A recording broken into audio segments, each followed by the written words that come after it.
기지 국가 공식화인가 제3차 대전의 서곡인가.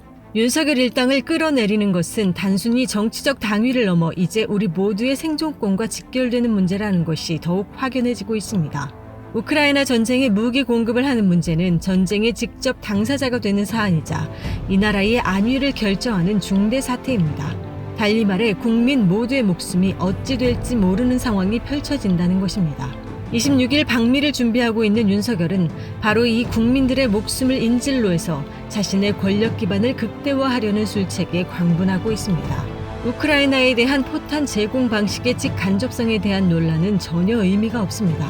공급 대상은 우크라이나이지만 그 공격 대상은 러시아가 되기 때문입니다. 러시아의 반격은 즉각적이었습니다. 전쟁 개입 행위이자 한러 관계의 파괴라는 것입니다.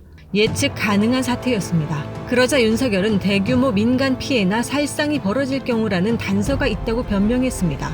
그에 더해 있지도 않은 상황에 대한 가설일 뿐이라고 하면서 이는 러시아에 달려있다고 주장했습니다. 참으로 해괴합니다. 우크라이나 전쟁에서 민간인 피해는 날로 늘어나고 있는 것이 현실이며 하루속히 종전이 이루어지는 것이 당연한데 이를 더욱 확대하겠다는 것과 다름없는 전쟁 지원이라는 게 말이나 됩니까? 더군다나 대규모 민간 피해를 가정법으로 내세운다고 했으나 이를 듣는 당사자 러시아는 대규모 민간 살상 가해자로 규정되고 맙니다. 또한 이는 러시아에게 달려있다고 한 것은 그 책임을 공식화하면서 전쟁 개입의 구실을 찾겠다는 매우 반외교적 방식이 될 뿐입니다. 여기에 최근 중국의 양안 문제까지 개입하고 나서서 중국의 강력한 반발을 사고 있는 현실은 윤석열 이자와 그 일당들이 미국의 앞잡이 노릇을 국제화하고 있다는 것을 명확히 보여주고 있습니다. 도대체가 패권 국가끼리의 대치 그 한복판에 몸을 던져 뭔가 기세를 세워보겠다는 이 넉나간 과시욕과 허풍은 이 나라를 매우 엄중한 위기로 몰아가겠다는 것 외에 달리 설명할 길이 없습니다.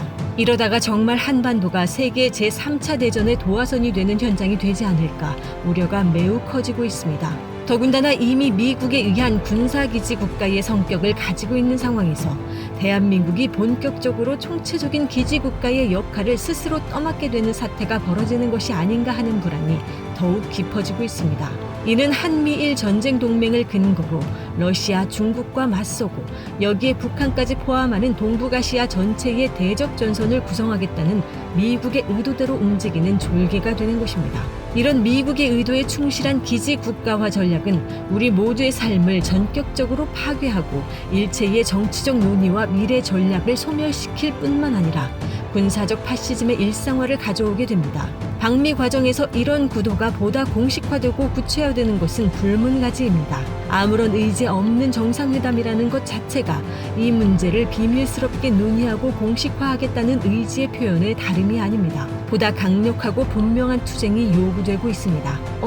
하다가 모두가 죽게 됩니다. 그저 말로 내세우는 가설이 아니라는 것이 이미 입증되고 있지 않습니까? 우리의 단호한 투쟁과 집결이 더욱 절실해지고 있습니다. 2023년 4월 21일 촛불 행동.